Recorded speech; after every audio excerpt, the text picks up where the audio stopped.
في السفر والخليفة في الأهل اللهم إني أعوذ بك من وعثاء السفر وكآبة المنظر وسوء المنقلب بالمال والأهل والولد وصلى الله على سيدنا محمد وعلى آله وصحبه وسلم. Kenapa kok Rasulullah ini kenapa kok saya menyebutkan Rasulullah cinta Quba? Karena Rasulullah sering mendatangi Quba dan sholat di dalamnya. Diriwayatkan bahwasanya Rasulullah ini sering menuju ke Quba tiap hari Sabtu. Bahkan beliau ini menuju ke Quba dalam keadaan menunggangi unta ataupun masyan, menunggangi berjalan kaki. Kana ya'ti Quba rakiban aw masyan. Rasulullah sallallahu alaihi wasallam mendatangi Masjid Quba dalam keadaan berkendara ataupun jalan kaki. Di mana Ustaz? Jalan kaki menuju Quba bisa kita ambil lurus dari hotel kita. Jadi hotel kita tinggal lurus menuju masjid, tapi tinggal lurus lagi. Kalau dari hotel kita kurang lebih 3 kilometer. Nah, jadi kita tinggal jalan lurus. Nah, Rasulullah sallallahu alaihi wasallam bersabda, "Man tatahhara fi baiti, thumma ata masjid Quba, fa shalla fihi salatan kana lahu ka'ajri umratin."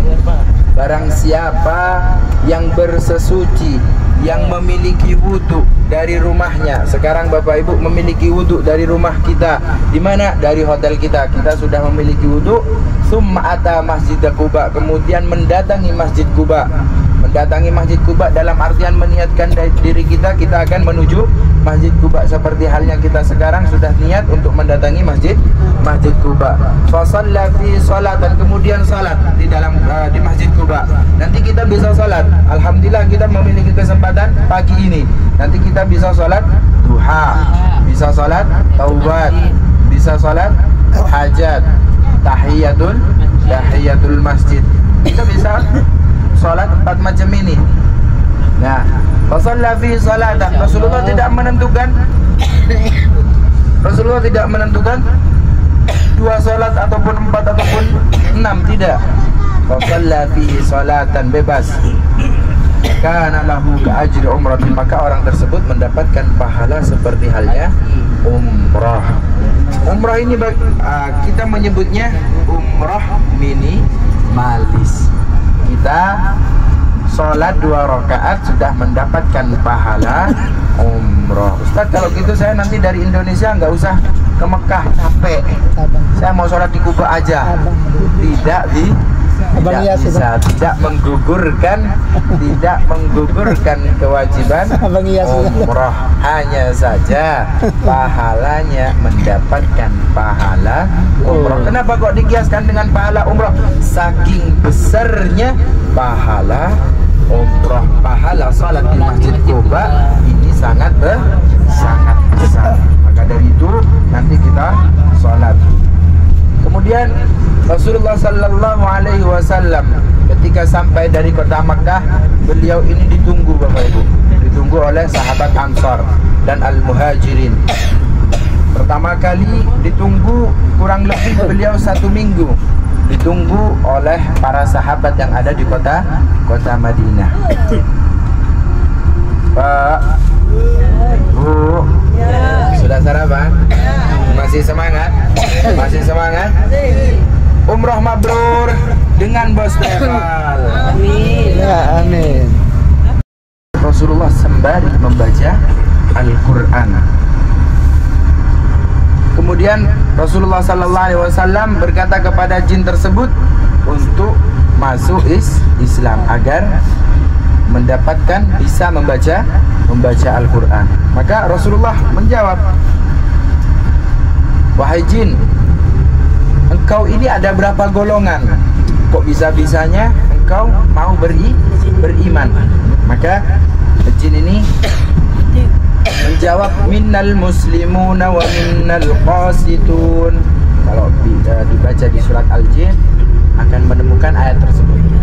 Minnal muslimun, sebagian dari kita ya Rasulullah ada yang Islam, kata jin. Wa minnal qasitun, dan sebagian dari kita ada yang kafir. Wahai jin, apa yang dilakukan oleh jin yang Islam, bangsamu yang Islam? Maka jin menjawab, taharrau rasyada. Beliau, para jin Islam ini, ada ketika mereka yang beriman kepada Allah, maka mereka berjalan lurus. Berjalan lurus artinya taat kepada Allah Subhanahu wa ta'ala. Kemudian jin yang kafir ini bagaimana? Kanu li jahannama hababa. Maka jin-jin kafir ini tidak lain tidak bukan hanya menjadi kayu bara di api neraka. Maka jangan heran kalau ada yang kesurupan. Memang ada jin, namun tidak kasat mata, hanya penglihatan kita saja yang terbatas. Setelah Rasulullah dilempari batu di Taif, setelah Rasulullah bercucuran darah, setelah Rasulullah kesakitan dari Taif, maka Rasulullah sallallahu alaihi wasallam pulang dari kota Taif dan kemudian sampai di Mekah didatangi oleh malaikat Jibril.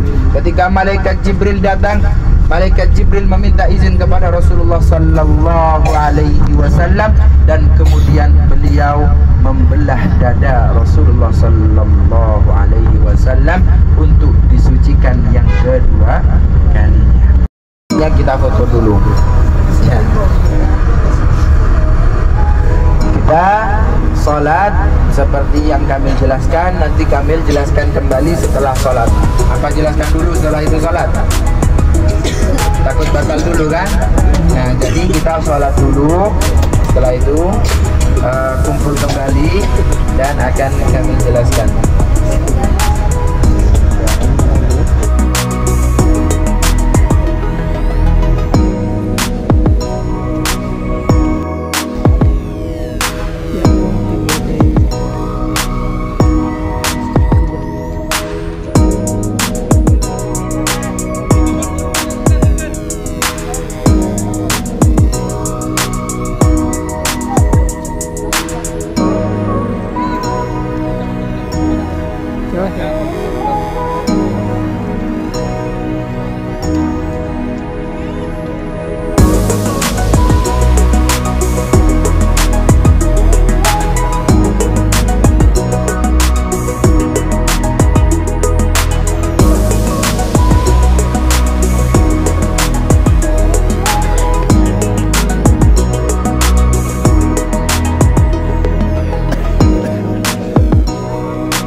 sebelah kanan Kamil. ada masjid putih. Ada masjid putih kelihatan? Kelihatan banyak pohon kurma. Nah, disitulah Rasulullah ditunggu oleh para sahabatnya, sahabat Ansar dan Al-Muhajirin.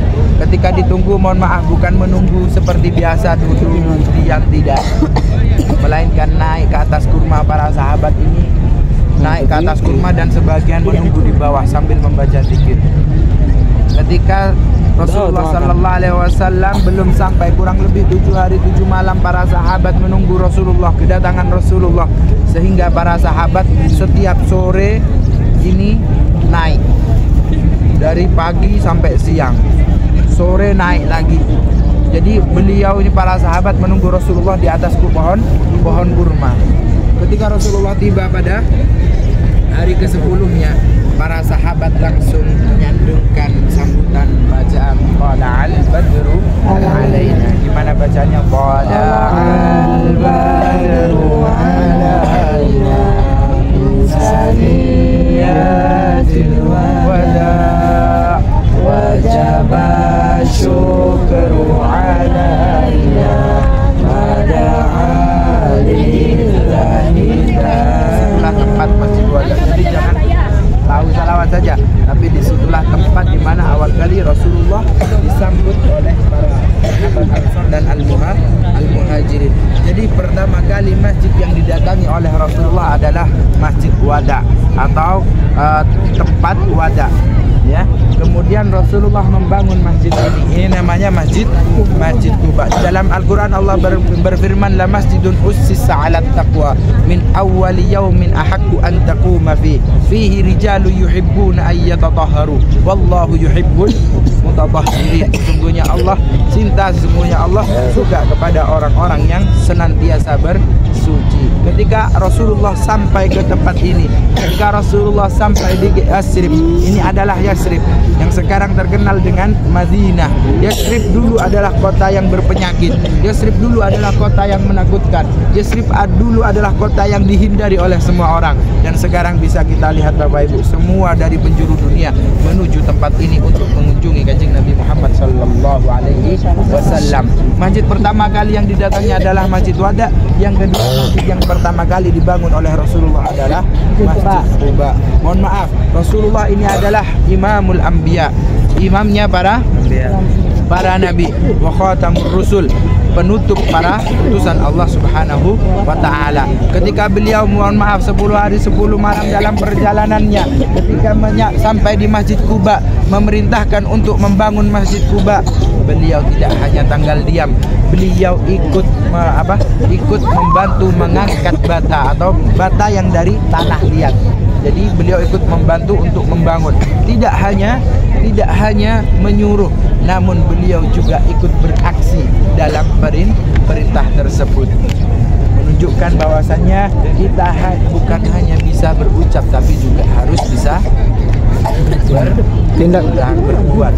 Nah, dari itu Bapak Ibu, alhamdulillah para sahabat melarang Rasulullah untuk ikut campur dalam pembangunannya. Ya Rasulullah, mohon maaf, ya Rasulullah, sudah engkau istirahat saja, karena engkau dalam perjalanan yang jauh pasti merasakan kelelahan. Namun ternyata Rasulullah tidak Rasulullah menolak perintah tersebut, tetap memilih untuk ikut membangun dengan Sayyidina Umar bin Khattab, Abu Bakar Siddiq, Hamzah dan lain sebagainya, ikut membangun masjid ini sehingga sekarang kita